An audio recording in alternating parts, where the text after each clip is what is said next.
Frères et sœurs, bonjour, bienvenue sur Serviam, et que la paix de notre Seigneur Jésus-Christ repose sur vous. Frères et sœurs, je suis toujours encore à l'hôpital, et je vais profiter de ce moment pour vous enregistrer une vidéo qui n'a rien à voir avec le travail que je fais à l'heure actuelle, mais qui mérite d'être entendue. Alors, avant de commencer, je voudrais faire une petite annonce. Je voudrais dire aux mamans et aux grands-mamans qui ont commandé leur chapelet que ceux-ci sont en cours et qu'ils sont pratiquement terminés. Ainsi, les chapelets de Maëva, de Baptiste, de Pauline, de Jules sont complètement terminés. Et j'ai commencé les chapelets de Chloé et de Timothée. Vous aurez vos colis le 7 ou le 8 juillet au plus tard. Je les posterai le 5 pour la simple et bonne raison, c'est que je suis encore à l'hôpital, je ne sais pas combien de temps je vais rester et que lorsque je rentrerai, il faudra que je termine les boîtes dans lesquelles je pose les chapelets. Parce qu'ils sont faits avec amour et qu'ils sont précieux, puisqu'ils seront bénis. Ils méritent de reposer dans un écrin et pas dans un simple petit sac. Voilà.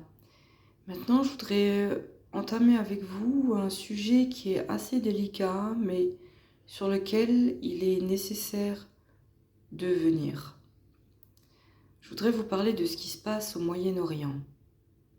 Alors, beaucoup d'entre vous savent déjà ce qu'il va se produire dans les prochaines années, et je n'apprends rien à personne en disant que nous sommes dans ces temps décrits dans l'Apocalypse. Or, il y a un facteur que beaucoup d'entre nous ne prennent pas en considération et qu'il est important d'évoquer pour notre bien commun. Il y a parmi mes frères et sœurs, et je ne cite personne parce que je ne condamne personne étant moi-même une pécheresse, il y a parmi nos frères et sœurs des personnes qui sont pour la Palestine, d'autres qui sont pour l'Iran, d'autres qui sont pour Israël. Et leurs arguments est que dans les nations qu'ils soutiennent, il y a des victimes injustes. Et je peux le concevoir.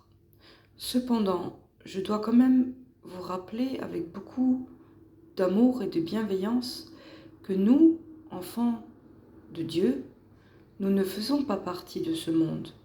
Nous sommes ici en exil, mais notre demeure est dans les cieux. Et que par conséquent, puisque nous ne faisons pas partie de ce monde, nous ne devons pas prendre part aux choses du monde, mais simplement prier. Si toute personne chrétienne, catholique, ou des autres dénominations, mais catholique, parce que c'est le catholicisme, la vraie église de notre Seigneur Jésus-Christ, si toute personne mettait autant d'énergie et de temps à prier pour que cela cesse et que toutes ces nations acceptent notre Seigneur Jésus-Christ, plutôt qu'à prendre parti, à défendre, à argumenter en faveur de l'un ou de l'autre clan, tout serait différent. Il est écrit dans la parole que nous n'avons pas à lutter contre la chair et le sang, mais contre les dominations et les esprits malins.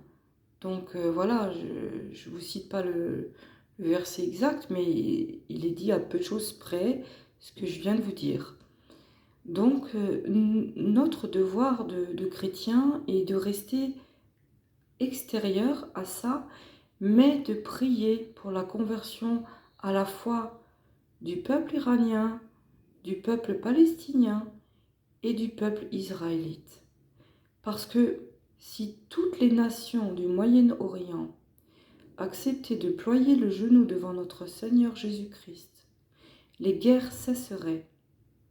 Alors, au lieu de perdre du temps à défendre tel ou tel clan, parce qu'il y a des victimes injustes, et je peux comprendre vos réactions de sentiment d'injustice, Mais n'oubliez pas que le Christ a été traité pire que ça. Il a subi les pires des injustices.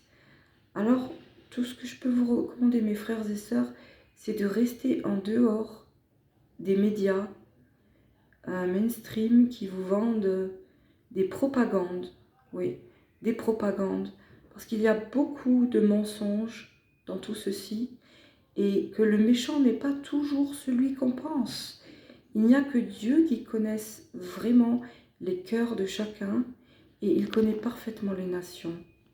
Alors je vous encourage simplement à rester en dehors de ça, à contempler, parce que nous ne pouvons rien faire d'autre que d'observer, de regarder et de contempler les éléments de la révélation se mettre en place et à prier pour que notre Seigneur en rachète un maximum et qu'il vienne lui-même stopper ces guerres abominables qui font malheureusement d'innombrables victimes. Je voudrais aussi profiter de ce petit moment d'enregistrement pour justement confier toutes ces victimes à notre Seigneur Jésus-Christ. Voilà, si vous voulez m'accompagner, frères et sœurs, ce sera avec joie. Au nom du Père, du Fils et du Saint-Esprit, Amen. Père éternel, nous te bénissons, nous te louons et nous te rendons toute la gloire qui t'est due. Père, dans le très saint nom de notre Seigneur Jésus-Christ, nous te confions aujourd'hui toutes les personnes qui sont victimes des guerres, qu'il s'agisse des guerres du Moyen-Orient ou de celles d'Ukraine. Nous te confions aussi toutes les nations qui renient notre Seigneur pour qu'elles puissent comprendre la vérité et enfin ployer le genou devant la toute-puissance de notre Roi. Qu'il puisse toucher le cœur de chacun des dirigeants de ces nations pour leur montrer la laideur de leur cœur, les toucher profondément et qu'ils puissent se repentir et venir à notre Seigneur Jésus-Christ. Nous savons, Seigneur, puisqu'il est écrit dans la parole et que tu n'es pas menteur, tu n'es jamais menteur, nous savons de toute façon qu'au final, c'est notre Seigneur Jésus-Christ qui gagne. Alors, permets-nous d'être comme lui, c'est-à-dire de prier et d'œuvrer afin que son règne s'établisse sur terre.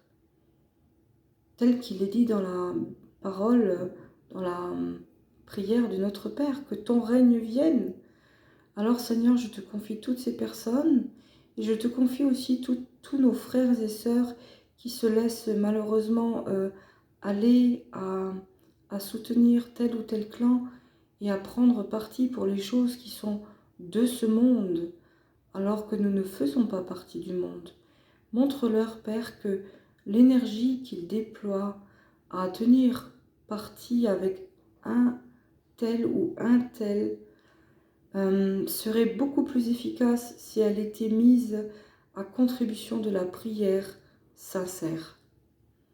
Voilà, frères et sœurs, je voudrais encore faire un Notre Père et un 3 Je vous salue Marie pour les victimes des guerres à Gaza, en Israël, en Iran et en Ukraine et dans tous les pays du monde où il y a des conflits. Je voudrais vraiment prier pour toutes ces personnes, ces victimes collatérales du pouvoir en place et des gouvernements qui sont profondément sataniques aujourd'hui. Voilà. Au nom du Père, du Fils et du Saint-Esprit. Amen. Notre Père qui êtes aux cieux, que votre nom soit sanctifié, que votre règne vienne, que votre volonté soit faite sur la terre comme au ciel. Donnez-nous aujourd'hui notre pain de ce jour. Pardonnez-nous nos offenses comme nous pardonnons aussi à ceux qui nous ont offensés. Et ne nous laissez pas entrer en tentation, mais délivrez-nous du mal. Car c'est à vous qu'appartiennent le règne, la puissance et la gloire pour les siècles des siècles. Amen. Je vous salue Marie, comblée de grâce, le Seigneur est avec vous. Vous êtes bénie entre toutes les femmes, et Jésus, le fruit de vos entrailles, est béni. Sainte Marie, Mère de Dieu, priez pour nous pauvres pécheurs, maintenant et à l'heure de notre mort. Amen. Je vous salue Marie, comblée de grâce, le Seigneur est avec vous. Vous êtes bénie entre toutes les femmes, et Jésus, le fruit de vos entrailles, qui a été crucifié à la croix pour nos péchés, est béni. Sainte Marie, Mère de Dieu, priez pour nos pauvres pécheurs, maintenant et à l'heure de notre mort. Amen. Je vous salue Marie, comblée de grâce, le Seigneur est avec vous. Vous êtes bénie entre toutes les femmes, et Jésus, le fruit de vos entrailles, ressuscité d'entre les morts, pour la victoire du bien, est béni. Sainte Marie, Mère de Dieu, priez pour nos pauvres pécheurs, maintenant et à l'heure de notre mort. Amen. Gloire soit au Père, au Fils et au Saint-Esprit, comme il était au commencement, maintenant et toujours, et dans les siècles des siècles. Amen. Voilà, frères et sœurs, pour terminer cette petite vidéo, je voudrais vous lire un court passage du chapitre 16 de Jean. C'est notre Seigneur qui parle à ses apôtres et qui dit « Maintenant je m'en vais vers celui qui m'a envoyé, et aucun de vous ne me demande où vas-tu. Mais parce que je vous ai dit ces choses, la tristesse a rempli votre cœur. Cependant je vous dis la vérité. Il vous est avantageux que je m'en aille, car si je ne m'en vais pas, le Consolateur ne viendra pas vers vous. Mais si je m'en vais, je vous l'enverrai. Et quand il sera venu, il convaincra le monde en ce qui concerne le péché, la justice et le jugement, en ce qui concerne le péché, parce qu'il ne croit pas en moi, la justice, parce que je vais à mon Père, et que vous ne me verrez plus, le jugement, parce que le prince de ce monde est jugé. » Voilà, vous voyez bien, frères et sœurs, que l'adversaire est déjà jugé. Je continue ma lecture. J'ai encore beaucoup de choses à vous dire, mais vous ne pouvez pas le porter maintenant. Quand le Consolateur sera venu, l'Esprit de vérité, il vous conduira dans toute la vérité, car il ne parlera pas de lui-même, mais il dira tout ce qu'il aura entendu, et il vous annoncera il vous annoncera les choses à venir. Il me glorifiera parce qu'il prendra ce qui est à moi et vous l'annoncera. Tout ce que le Père est à moi, c'est pourquoi je dis qu'il prend de ce qui est à moi et qu'il vous l'annoncera. Encore un peu de temps et vous ne me verrez plus, et puis encore un peu de temps et vous me verrez, parce que je vais au Père. » Là-dessus, quelques-uns de ses disciples dirent entre eux, « Que signifie ce qu'il nous a dit ? Encore un peu de temps et vous ne me verrez plus, et puis encore un peu de temps et vous me verrez. Parce que je vais au Père ? » Parce que je vais au Père, il disait donc, que signifie ce qu'il dit ? Encore un peu de temps, nous ne savons pas de quoi il parle. Jésus connaît qu'il voulait l'interroger et leur dit, vous vous questionnez les uns les autres sur ce que j'ai dit. Encore un peu de temps et vous ne me verrez plus, et puis encore un peu de temps et vous me verrez. En vérité, je vous le dis, vous pleurerez et vous vous lamenterez, et le monde se réjouira. Vous serez alors dans la tristesse, mais votre tristesse se changera en joie. La femme, lorsqu'elle enfante, éprouve de la tristesse parce que son heure est venue. Mais lorsqu'elle a donné le jour à l'enfant, elle ne se souvient plus de la souffrance à cause de la joie qu'elle a de ce qu'un homme est né dans le monde. Vous donc aussi, vous êtes maintenant dans la tristesse, mais je vous reverrai et votre cœur se réjouira, et nul vous ravira votre joie. En ces jours-là, vous ne m'interrogerez plus sur rien. En vérité, je vous le dis, ce que vous demanderez au Père en mon nom, il vous le donnera. Jusqu'à présent, vous n'avez rien demandé en mon nom. Demandez et vous recevrez, afin que votre joie soit parfaite. Alors, mes frères et sœurs, je vous encourage à demander au Père, au nom de notre Seigneur Jésus-Christ, d'apporter la conversion au pays du Moyen-Orient, plutôt que de prendre parti. Voilà, frères et sœurs, n'oublions pas que nous sommes tous pécheurs et qu'un assassin est tout aussi mal vu en tant que péché que quelqu'un qui ment ou quelqu'un qui vole. Voilà, frères et sœurs, ne condamnons pas, mais prions pour nos ennemis, prions pour ceux qui font le mal. Voilà, soyez bénis, frères et sœurs, et je vous dis à très bientôt.